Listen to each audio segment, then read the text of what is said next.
मेरा नाम मुराद है और ये वाक़या मेरे साथ तकरीबन 2 साल पहले पेश आया था। मैं ऑफ़िस के काम से दूसरे शहर गया हुआ था। मेरे रहने का बंदोबस्त मेरी कंपनी ने एक मुकामी होटल में किया हुआ था। लंबे सफ़र के बाद जब मैं होटल के सामने पहुंचा तो होटल की हालत देखकर मुझे काफ़ी हैरानी हुई। वो होटल काफ़ी बोसीदा हालत में था और ऐसे लगता था कि काफ़ी अरसे से उसकी कोई मरम्मत नहीं कराई गई। मैंने सोचा कि आखिर मेरी कंपनी ने इतने फजूल होटल में मेरे रहने का बंदोबस्त क्यों किया है। पता नहीं ये होटल रहने के काबिल है भी या नहीं। मुझे यहाँ से चले जाना चाहिए और कोई और होटल ढूंढना चाहिए। मगर मैं काफ़ी थका हुआ था और मज़ीद ख्वारी की हिम्मत मुझ में बिल्कुल नहीं थी। वैसे भी मैं इस शहर में पहली बार आया था। ना तो मुझे यहाँ के रास्तों का ठीक से अंदाज़ा था और ना ही यहाँ पे मेरा कोई अजीज़ या रिश्तेदार था। हाँ, ऑफिस के चंद लोग थे, मगर उनको कुछ दफ्तरी मजबूरी की वजह से मैं उस वक़्त कॉल नहीं कर सकता था। मैंने सोचा कि एक बार अंदर चल कर देख लेते हैं। वैसे भी मैंने कौन सा यहाँ सारी ज़िंदगी रहना है।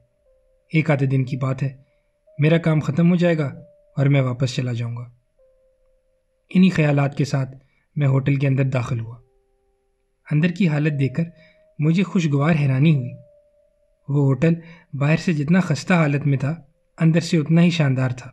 लोग आ जा रहे थे, डाइनिंग हॉल भी भरा हुआ था। अरे वाह, ये तो कमाल हो गया। अंदर से तो ये होटल बहुत ही अच्छा है। नेवर जज a book by its cover, ये मुहावरा बार बार मेरे जहन में आ रहा था। मैं जल्दी से मेन रिसेप्शन पर गया और अपना तारुफ कराया। रिसेप्शन पर मौजूद मैनेजर ने मेरा नाम कंप्यूटर पर एंटर किया। मेरा रूम पहले ही बुक था। उसने एक बैरे को कमरे की चाबी पकड़ाई और मेरा सामान कमरे में ले जाने का हुक्म दिया। उसके तकरीबन 2 मिनट बाद मैं अपने कमरे में मौजूद था। कमरा भी बहुत अच्छा था, साफ सुथरा और हवादार। मैं लंबे सफ़र की वजह से काफ़ी थका हुआ था। मैंने सोचा कि खाना खाकर सो जाता हूँ। वैसे भी मुझे सुबह जल्दी उठना था। मैंने रूम सर्विस को खाने का ऑर्डर दिया और नहाने की घर से बाथरूम में घुस गया। जल्दी जल्दी नहाने के बाद अभी मैंने कपड़े पहने ही थे कि दरवाजे पर दस्तक हुई। मैंने दरवाज़ा खोला तो बैरा खाना लिए मेरे सामने खड़ा था। मैंने खाना मेज़ पर रखवाया, बैरे को एक अच्छी सी टिप दी और पेट भरने लगा। खाना भी बहुत मज़ेदार था। खाना खाने के बाद मैंने ट्रे दरवाजे के बाहर रखी, फिर दरवाजे को अच्छी तरह लॉक किया और बिस्तर में घुस गया। फिर मुझे नहीं पता कि कब मेरी आंख लग गई। न जाने रात का वो कौन सा पहर था जब मेरे फ़ोन की घंटी बजी। मैंने बमुश्किल आंख खोली और फ़ोन चेक किया। मेरा छोटा भाई कॉल कर रहा था, मगर रात के इस वक्त? अल्लाह खैर करे। मैंने फ़ोन कानों से लगाया और साथ ही लैंप ऑन कर दिया। हेलो, हाँ क्या हुआ? सब खैरियत तो है ना? आगे से मेरा भाई बोला। हाँ भाई, सब ठीक है। आप इस वक्त कहाँ हैं? मैं मैं इस वक्त होटल में हूँ, अपने कमरे में। क्यों, क्या हुआ? उसने आगे से जवाब दिया। आप अकेले हैं क्या, या आप किसी के साथ रूम शेयर कर रही हैं? मैं आगे से चिढ़कर बोला। यार क्या बोल रहे हो? ऑफ कोर्स मैं कमरे में अकेला हूँ, कौन हो सकता है मेरे साथ इस वक्त? मेरा भाई बोला। भाई, दरअसल आपने 5 मिनट पहले इंस्टाग्राम पर अपनी एक तस्वीर अपलोड की है। मैंने तस्वीर अपलोड की है, वो भी इस वक्त? ये दोनों बातें मेरे लिए बहुत अजीब थीं। एक तो मैं सोया हुआ था, तो मेरा खुद कोई तस्वीर अपलोड करने का सवाल ही पैदा नहीं होता। दूसरा, मैंने इंस्टाग्राम कोई महीने भर से इस्तेमाल नहीं किया था। मेरा भाई बोला। हाँ आपने, तभी तो मैं आपको फ़ोन कर रहा हूँ। आप ज़रा तस्वीर तो देखें। क्या है उस तस्वीर में? मैं बोला। आप चेक तो करें। साथ ही फ़ोन कट गया। शायद उसका क्रेडिट ख़त्म हो गया होगा। मैंने ये सोचते हुए अपने अकाउंट में साइन इन किया। वाकई एक तस्वीर अपलोड हुई हुई थी। मैंने चेक किया।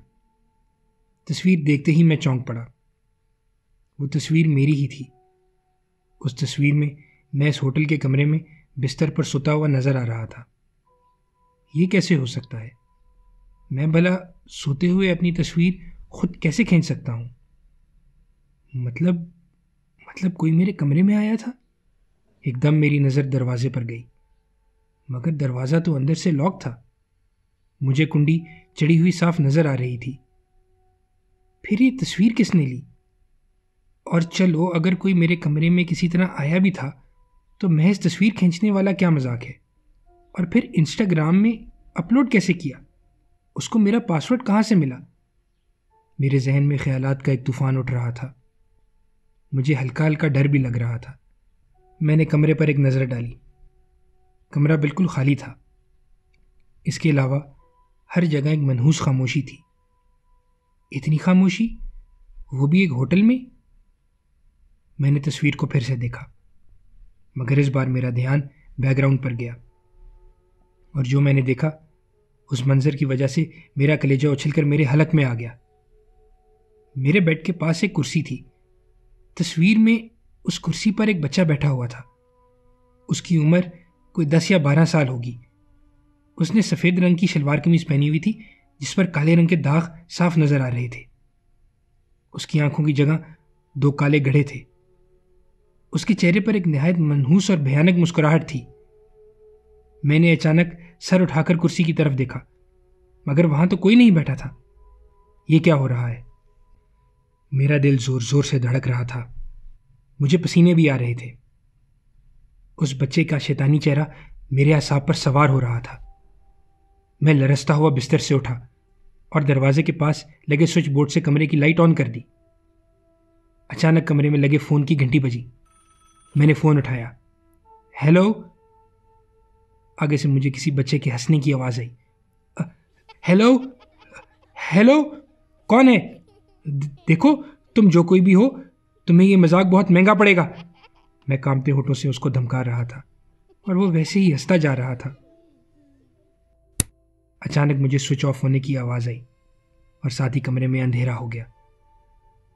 फोन भी डेड हो चुका था। इससे पहले कि मैं रिएक्ट करता, मुझे किसी ने जोर से धक्का दिया और मैं फर्श पर गिर पड़ा।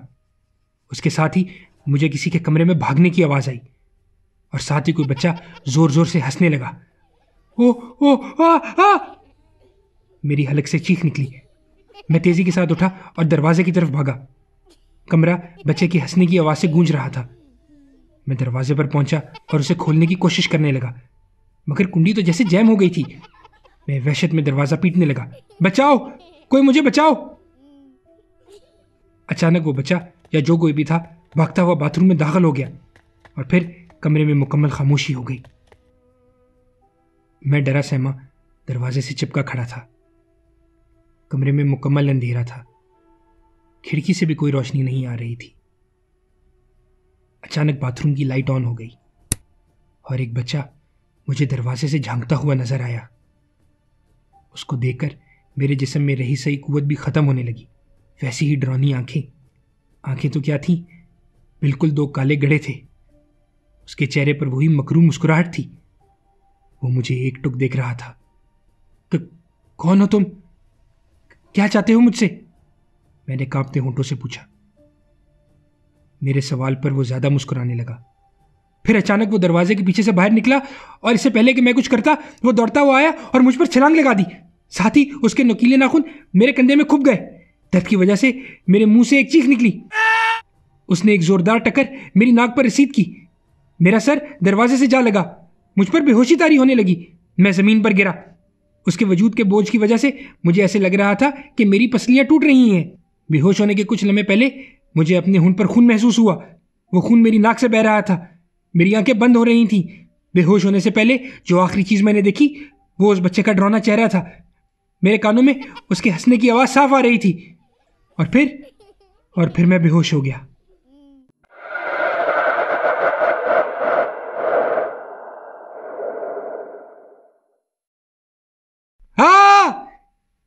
मैं एक जोरदार चीख के साथ उठा। मुझे किसी ने पकड़ा हुआ था।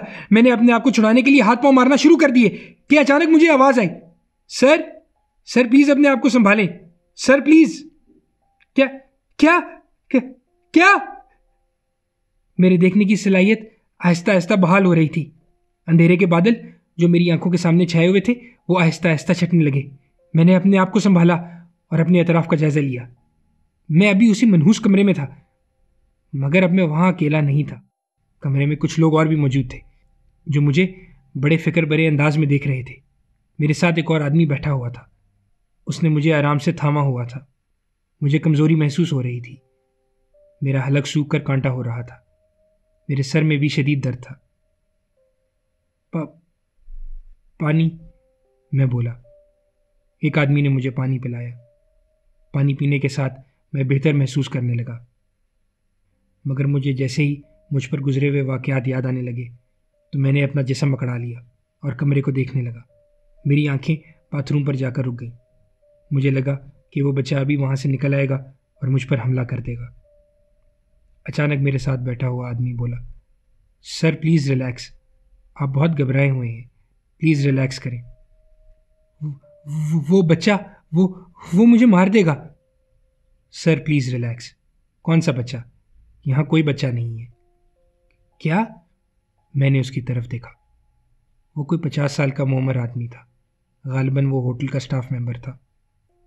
मगर मगर वो बच्चा। सर प्लीज़ रिलैक्स, प्लीज़ बताएं क्या हुआ। मैंने उसे सारी बात बताई। मेरी सारी बात उसने बड़े ध्यान से सुनी। जब मैं अपनी बात मुकम्मल कर चुका तो उसने मुझे बताया, सर अब मैं आपको क्या बताऊं। दरअसल आपके साथ वाले कमरे से कंप्लेन आई कि आप बहुत शोर मचा रहे हैं। हमने आपको फ़ोन किया मगर आगे से कोई जवाब नहीं मिला। फिर हम ऊपर आए। काफ़ी ज़्यादा नॉक करने के बावजूद जब आपने जवाब नहीं दिया तो मजबूरन हमें दरवाजे को तोड़कर अंदर आना पड़ा। अंदर आप ज़मीन पर बेहोश पड़े थे। हमारे डॉक्टर ने आपको चेक किया। आप कह रही हैं कि वो जो कोई भी बला थी उसने अपने नोकीले नाखून आपके कंधे में पेवस्त कर दिए और आपकी नाक पर टक्कर मारी। मगर जैसा कि आप खुद देख सकते हैं कि आपके जिस्म पर किसी चोट का कोई निशान नहीं है। आपके सर पर चोट ज़रूर लगी है मगर हो सकता है कि वो चोट आपके फर्श पर गिरने की वजह से लगी हो। आपको लग रहा है कि मैं झूठ बोल रहा हूँ, यानी आपका मतलब ये है कि मुझे अनजान शहर में आके अपना तमाशा लगवाने का शौक़ है। ठहरिए, मैं आपको दिखाता हूँ। मैंने अपना फ़ोन उठाया, इंस्टाग्राम में साइन इन हुआ और वो तस्वीर ढूंढने लगा। मगर वो तस्वीर वहाँ पर नहीं थी। मैंने बार बार चेक किया मगर वो तस्वीर इंस्टाग्राम पर तो क्या, मेरे फ़ोन पर कहीं पर भी मौजूद नहीं थी। मैं कभी फ़ोन को और कभी उस आदमी को देखता था। सर हम आपको झूठा कहने का सोच भी नहीं सकते। आप बहुत ज़्यादा डर रहे हैं जो आपके लिए बिल्कुल ठीक नहीं है। आप प्लीज़ रिलैक्स करें, मैं डॉक्टर को एक बार फिर बुलाता हूँ। इसके साथ ही उसने कमरे में मौजूद एक और आदमी को इशारा किया। ठहरो, मैं ज़ोर से बोला, मैं अपने भाई को कॉल करता हूँ। आखिर तस्वीर का उसने ही मुझे बताया था। मैंने साथ ही अपने भाई को कॉल किया। उस वक़्त सुबह के 6 बज रहे थे। कुछ लम्हों में मेरे भाई ने आगे से फ़ोन उठाया। अस्सलाम वालेकुम भाई, गुड मॉर्निंग। आप, यार वो छोड़ो, वो रात को जो तस्वीर का तुमने मुझे बताया था ना, वो तस्वीर तुम्हारे पास है क्या? जी भाई, कौन सी तस्वीर? अरे यार वो तस्वीर जिसमें मैं सोया हुआ था, जिसमें एक अजीब सा बच्चा था, जिसका तुमने मुझे रात को फ़ोन करके बताया था। वो शायद मुझसे गलती से डिलीट हो गई है। इन लोगों को बताओ कि मैं झूठ नहीं बोल रहा। भाई आप क्या कह रहे हैं? कौन सी तस्वीर? कौन से लोग? और मैंने तो आपको कोई फ़ोन नहीं किया। आप ठीक तो है ना? आप कहाँ हैं इस वक्त? यार तुम क्या बोल रहे हो? तुमने रात को मुझे फ़ोन किया था और बताया था कि मैंने इंस्टाग्राम पर तस्वीर डाली है। अब तुम कह रहे हो कि तुमने कोई फ़ोन नहीं किया। क्यों कर रहे हो ऐसी वाहियाती? भाई कसम ले लो, मैंने आपको कोई फ़ोन नहीं किया और मुझे किसी तस्वीर का कोई इल्म नहीं। भाई आप ठीक तो हैं? मैं अभी अबू और भाई को लेकर आपके पास आ रहा हूँ। मैंने एक दो मज़ीद बातों के बाद फ़ोन ऑफ़ किया और लॉक को चेक करने लगा। वाकई मुझे उसकी तो क्या, किसी की भी कोई कॉल नहीं आई थी। मैंने घबराहट और बेचैनी से कमरे को फिर उसी आदमी को देखा। वाकई मेरे जिस्म में किसी बड़े ज़ख़म का तो क्या, किसी खराश का भी निशान नहीं था। हाँ, मेरे सर में दर्द ज़रूर था मगर वहाँ भी कोई ज़ख़म नहीं था। मुझे कुछ समझ नहीं आ रही थी कि आखिर ये सब क्या हो रहा है। उसके कुछ घंटों के बाद मैं बस में बैठा हुआ वापस घर जा रहा था। अपना काम ख़त्म करने की ना तो मुझ में हिम्मत थी और ना ही नीयत। और उस होटल में तो क्या, उस शहर में एक और रात गुजारने का तो सवाल ही नहीं उठता था। सारे रास्ते में उस वाक्य के बारे में सोचता रहा। क्या वो सब मेरा वहम था? मेरे सबकॉन्शियस माइंड की क्रिएशन? मैं इतना भी पागल नहीं कि ये सब कुछ खुद ही इमेजिन कर लूं। इतना मकरू बच्चा, फिर वो तकलीफ, वो चोट। मेरे सर का दर्द मजीद बढ़ गया। सारे रास्ते में डरा सहमा चुपचाप अपनी सीट पर बैठा रहा। मुझे लगता था कि अभी वो बच्चा कहीं से निकलेगा और मुझ पर हमला कर देगा। रात गए मैं घर पहुंचा। मेरा छोटा भाई, बड़ा भाई और वालिद मुझे बस स्टॉप पर लेने आए हुए थे। उनको देखकर मैं रोने लगा। घर पहुंचकर मैंने उनको एक एक बात बताई। मेरा बड़ा भाई सॉफ्टवेयर इंजीनियर है। उसने मेरा फ़ोन, इंस्टाग्राम सब कुछ चेक किया, मगर उसको कहीं भी इस तरह के कोई शवाहिद नहीं मिले जिससे ये साबित होता कि मुझे मेरे छोटे भाई ने फ़ोन किया है या फिर मैंने इंस्टाग्राम पे कोई तस्वीर अपलोड या डिलीट की है। बाद में मुझे होटल वालों ने भी फ़ोन किया। उन्होंने बताया कि उन्होंने सीसीटीवी फुटेज को भी चेक किया है और फ़ोन के लॉक को भी, मगर उनको कुछ नहीं मिला। आज तक उस रात के वाक़यात मेरे जहन में ताज़ा हैं। कभी लोग कहते हैं कि मैं स्लीप वॉकिंग कर रहा था, कोई कहता है कि मेरा वहम होगा या फिर कोई डरावना ख्वाब। मेरा दिल करता है कि मैं कन्विंस हो जाऊं कि वाकई वो सब मेरा वहम था, ऐसा कुछ भी नहीं हुआ था, कि वो सब मैं स्लीप वॉकिंग का इंसिडेंट था या फिर शायद कोई डरावना ख्वाब। मगर दिल के किसी कोने में ये यकीन जड़ पकड़ चुका है कि उस रात जो कुछ भी हुआ वो सब हकीकत था।